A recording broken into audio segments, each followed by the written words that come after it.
Look, guys, even I can admit when a logo starts to get a little self-indulgent. Ooh, look at the pretty colors. DreamWorks, you logo update and sun. Interesting. Same fly-in intro as the other two, but not to Burke this time. Sort of a smart play when the movie is at least partially about Burke being less than just the actual land, more about the people. Worked out well for Asgard.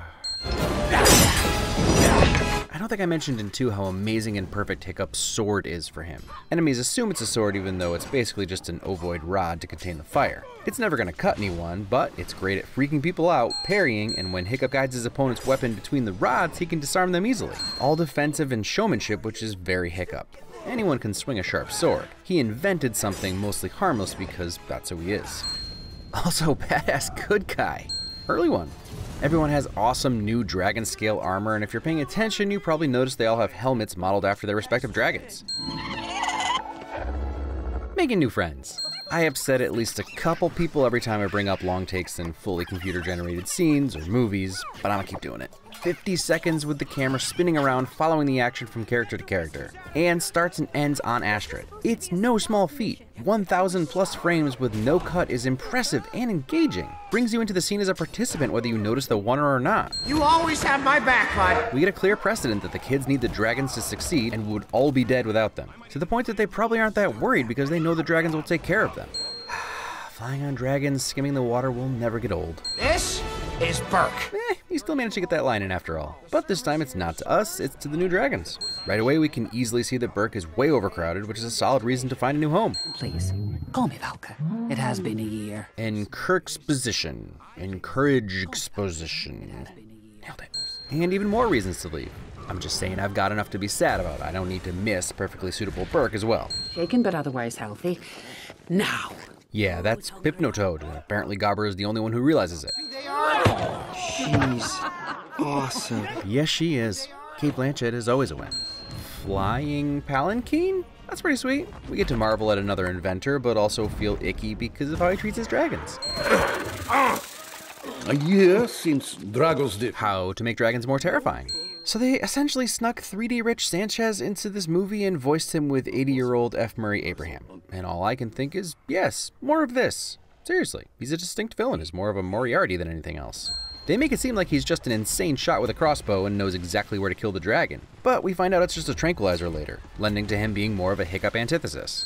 A little beard continuity. Stoic's beard is shorter, still an exquisitely beautiful beard, but his braids are a little less intricate than later on as well. Legends tell of ships that sailed too close to it, only to drop off the edge of the world. A totally fantastical story that would be totally realistic. There would be no recovering from this fall. People and dragons will fight no more. Hiccup's memory might be a little revisionist, but here's the thing that I'm willing to believe. Stoic, speaking to his very young son, can drop his guard and be honest, assuming later he'll have to push his son to kill dragons because it's the Viking way. But isn't this actually a solid reason to explain why Hiccup might grow up with an empathetic heart? His father's goal from the time he was young was to end the fight, not kill all the dragons. That would stick with you, and I love it. It's funny, in any other movie, a character walking along the edge like that would be tense, but in Burke, there's a permanent safety net. There's actually more depth to that than I initially realized. Toothless is the alpha. He can make Stormfly do whatever he wanted her to do, but he's still playing, so that's like not abusing your power win or something. The attention to detail and beauty in every frame, as always, is off the charts. This sunset, the lighting and colors and reflections. A sunset Hiccup shared with his dad, now currently showcasing how much Burke has grown vertically to accommodate the dragons. Have I ever mentioned that Toothless is a wife win? Does that ever come up? Speaking of things that come up a lot, and things I love every time, especially given that I think the first movie was the first time I gave this a win. Reflections in pupils. It's so realistic, the way the horizon stays parallel to the ground. Even the vitreous fluid over the iris has its own reflective properties. We're operating at a whole new level now. Warning your new friend of danger. And protecting your new friend from filthy humans is. And while we're talking about things that DreamWorks always knocks out of the park, here's some breathtaking lighting. Look at the way the light rays shift as Toothless moves around. Also flirting. I'd rather shovel poop all day than watch that. And it appears Snotlout has been, since flies have been encircling him since the beginning of this scene. Just as an aside, the first thing I said about this movie to Julia was that the entire island would be covered in dragon poop. Just, there would be nowhere to walk. Looking up would be a death sentence. I know we all just kind of take it for granted at this point, but look at that dart. The rust, the feathers, the patina, the lighting hotspot. Just in this one freeze frame, the amount of detail is astonishing. The imperfections in the leather and the changing grain directions in the wood, the contrast of daylight to the yellow glow of the lamp. And I'm probably going to rattle off a bunch more of the best details in the conclusion, but look at the heat waves from the fire distorting the edges of Stoic's chair and highlighting everything in a yellow glow. You just can't with this movie. You wish dragons to live free among us, like equals? A toxic notion, my boy. History has shown that we are the superior species. You know, the Nazis had pieces of flair that they made the... Wait, what was I talking about? See what I was saying about that slotted sword? I'm with Erit. We have to take this threat seriously. Easy, Snotlout. He's the one true heir. And that's definitely something that matters. Not just anyone can ride a dragon, and people notice that sort of thing, and it matters. I say Burke is wherever we go. He could have said, Odin wills it! And we all would have had a good double laugh. Are these references getting too esoteric? No Ragnarok and Kingdom of Heaven fans? Esoteric, your CinemaWins word of the week. To that, you keep moving forward, you pay no mind. Appropriate reaction. Asking you this question, but... Whoa! Wake up, Grump! Wake up! That's some dragon continuity. Grump has always been super lazy, and of course, he's gonna need to take a nap during this long flight. That's because the world is actually round. Ha! Globe heads. Open your eye! Space is a lie! Okay, I can now comfortably confirm that the Light Fury does not actually bend space to teleport, and the Plasma Blast is just misdirection for her to turn invisible. Making new friends. The look on the Light Fury's face like she thought she was freeing Toothless. Aw, poor Death Gripper still can't get that apple off his tusk. Thanks, Thor, for that. Yes! I do. I thank Thor for lots of things. Not least of which, Korg. It's not your fault you have the body of a Norse god.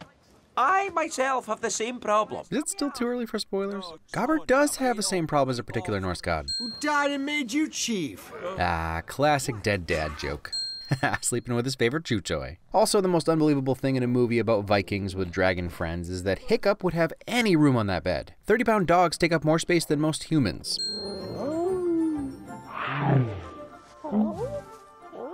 Hide and seek flirting? Suaveness. It's weird how facial expressions can speak volumes. I know there was some backlash about the Light Fury's design. Seriously though, why can't she have a name? I'm so tired of writing and now saying Light Fury. Let's call her Lyrie. Anyway, in nature, especially among birds and reptiles, sex can't usually be distinguished by outward appearances. And in birds, females are sometimes the larger sex. And since they have no need of attracting mates, that falls to the males, are usually blander looking. But all that aside, as far as keeping it interesting goes, I love how dainty yet still powerful Lyrie is. Her little prance around, she's so regal. I just think it would be boring if she was a mirror image of Toothless. Oh man, and the sound design of these two wife wins.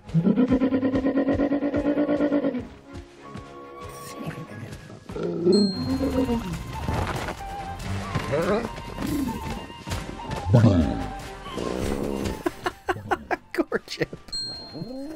Dragon cringe. The ever-changing sparkles on her wings. My goodness, the expressions these dragons make. I swear I've seen my dog make that exact face. Here's something you don't always get in animation. Granted, timing is harder in live action. But this scene starts in the dark before the sun has started to come up and slowly brightens as the morning progresses to where you see the sun rising, technically lowering, on the cliffs behind them until it's full morning as she flies away.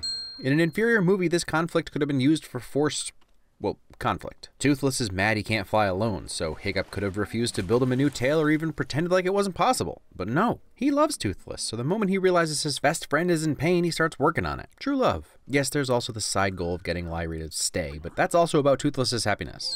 Dragons do shed a lot, and make excellent fireproof paint, apparently. Wiggly butts are a wife win. Sounds terrible, but I stand by it. Wiggle by it? No, save it for your... Hugging. It's okay. And Toothless truly loves Hiccup. The pet-owner relationship can be confusing, but I don't see this as a subservient request. It's more of a courtesy, what friends do for each other, even if one of them can fly and breathe fire.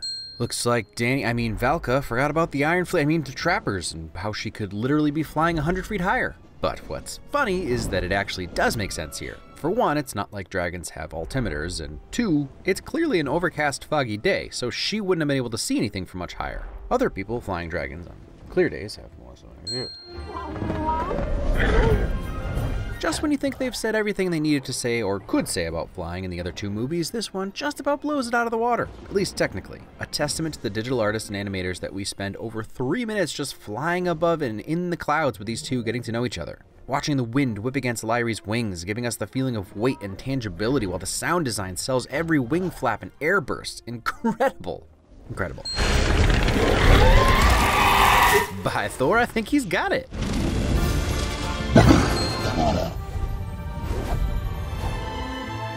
And Northern Lights hand-holding? And I have a parasitic twin, but you don't see me limping around about it. The filmmaker's attention to detail goes beyond the writing, the art, and the animation. They were so concerned with some of the jokes, that one in particular, they did pre-screenings for the Amputee Coalition. Apparently he was met with laughter.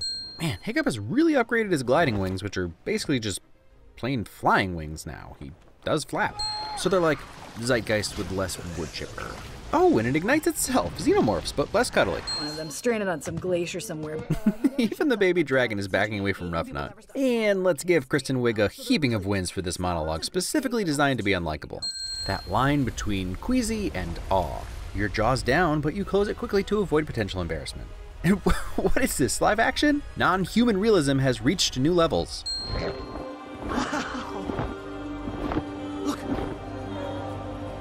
In the back of my mind, I've been sort of waiting for the Yonsei moment in this film, and now that it's here, not disappointed. More of this, filmmakers. Doesn't have to be Yonsei or Sigaros, just find some ethereal music-creating artists and put them in your movies.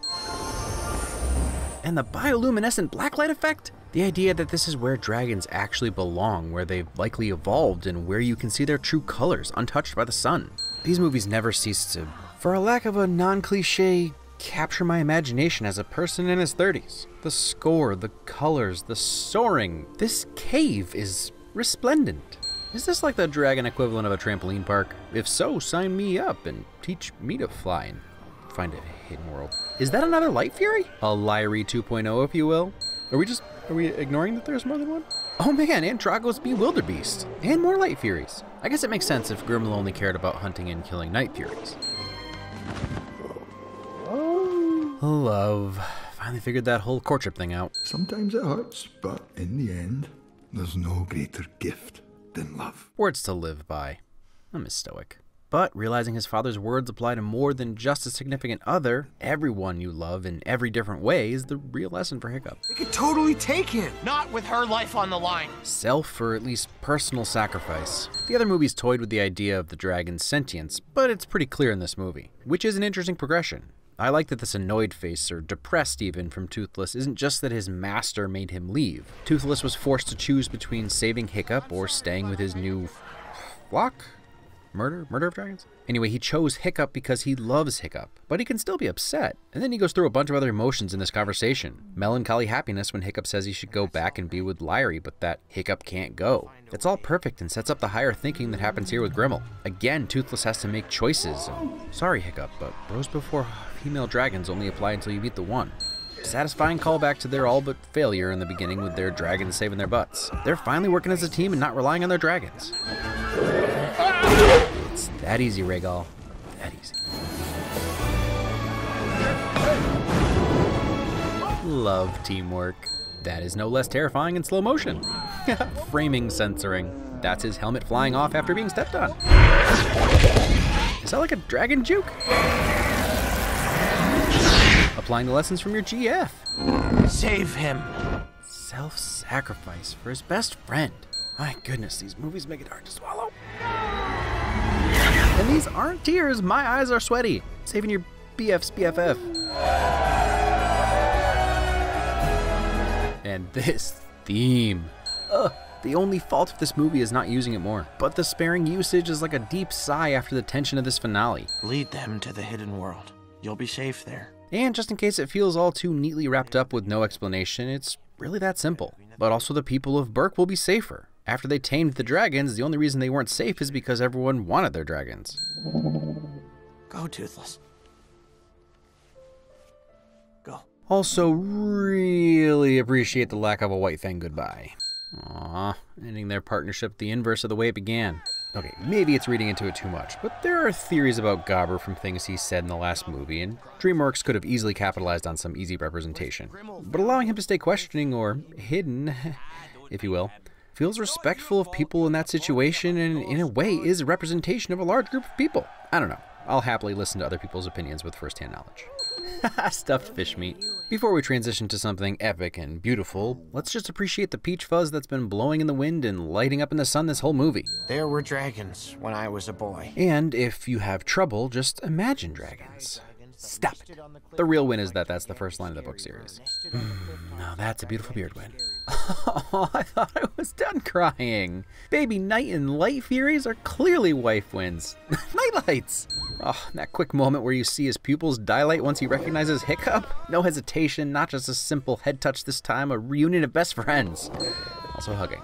Let him come to you. But then a new generation rebooted with such a simple gesture that's so meaningful.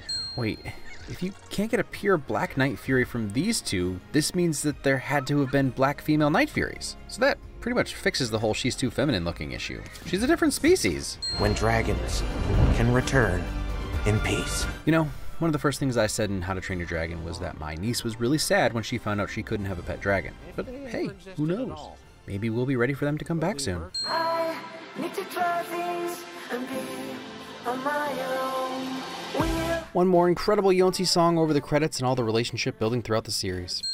What a great conclusion to this story. I'm sure they could get more mileage out of this world and these characters, but there's something very pleasing about a full and complete arc for the main protagonists. Especially Hiccup, who goes from scared but smart and compassionate outcast trying to prove dragons aren't inherently evil, to confident and capable outcast trying to spread his love of dragons to the world, to chief of all his people who finally learns that to truly love dragons is to let them live far away from humans. This movie specifically was almost more Toothless' story than Hiccup's, like a coming-of-age story for him filled with tough choices. It's always hard to pick a favorite in a trilogy like this where it's a complete story. Like, I guess the best way to say it is that I like the trilogy more than any one movie, but 2 might still be my favorite. There are just some exceptional Toothless Hiccup moments that nothing else compares to. But seeing Hiccup make this sacrifice for one of the great loves of his life, and then getting him all grown up and reuniting with Toothless to share his love of dragons with his kids is irreplaceable as well. To the same degree, nothing will ever beat the first time they take flight through the cliffs together and the slow trust they build, first out of necessity, but eventually out of true friendship. You know, it's a great set of movies when it's that hard to decide which is best. And just like its predecessors, one of the most beautiful animated movies to date. Simple things like a wing cutting through falling water, or the swirl of a cloud behind another wing, the movement of Astrid's hair as Hiccup kisses her head, just the insane detail and realism in the fur coat, background details like Fishmeat always being pleased as punch no matter what's happening, or even farther off, dragons just flying around Burke out of focus, the pollen kicked up by Toothless's frolicking that makes you sneeze through the screen. Lighting in DreamWorks always blows my mind, but it's even been stepped up from the past, with new lighting engines making light reflect off grass with a green glow. Look at the luminosity shift on the moth's wings. The liquid fire dripping off of Hiccup's sword. I mean, do you see this? What is this insanity? It wasn't super clear, but from what I understand, there was a draft of the script where the antagonist of the story was simply Hiccup's refusal to let Toothless go, and sometimes it shows. Grimmel is different, like I said. He's the thinking man's dragon trapper. Nothing's accidental when it comes to old Grimmel. But ultimately, he's a means to an end. That end being the lesson Hiccup needed to learn. As long as dragons are out in the open, someone is going to try to control, kill, steal, or otherwise oppress them. And that usually comes with danger for Burke as well. I'm not trying to be cheeky here, but if you follow the film's allegory to its logical conclusion, Hiccup's solution for Grimmel's prejudice is essentially separate but equal. Even if Hiccup was willing to be separate with them, like the ultimate misguided ally. Okay, I'm being a little cheeky now. My point is that it got a tad muddled. I realize it's not at all what they were going for. It's not a one-to-one parallel with anything in human history. Primarily because dragons aren't human and actually do have different needs and operate on a different level from humans. But it's one of the ways I could see fans getting upset. And I've actually read lots of complaints from people not really grasping why there wasn't another option beyond sending the dragons away. Couldn't they have tried harder to make it work? Wasn't that the message from the ending of 2? That no matter what, they'd fight to be together? Well, sort of. But when you find a solution that doesn't include fighting, isn't that worth it? I personally love the non-binary ending. The dragons love their riders. I honestly hesitate to call them owners because the relationships were more complex than that. The dragons were only domesticated as much as they wanted to be, if that makes sense. So they played the beasts of burden role and stuck around because the partnership was mutually advantageous in multiple ways, not least of which were genuine two-way relationships. But that doesn't mean all their needs were being met. The only place for that is the hidden world. So while they wanted to stay with their friends, they also had an opportunity to be more fulfilled away from them. It was all conveyed really well by Toothless coming back to New Burke after saving Hiccup.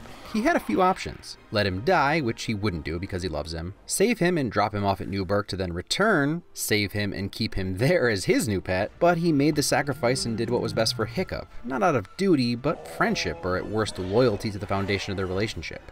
Fortunately, Hiccup realized it wasn't fair, and to love someone is to set them free. And the writers did a good job of tying it all together to seem like the right decision, even if it was tough and sad. It's a challenge. Make a better world. A world where we're worthy of dragons. I don't know, I'm an optimist. If kids walk away from this movie with that message in hand, I'd say job well done. Maybe they'll never get to ride a dragon, but there are plenty of ways for our society to soar above the clouds. Like planes. You forgot about planes, didn't you? Next week, another brightly lit movie.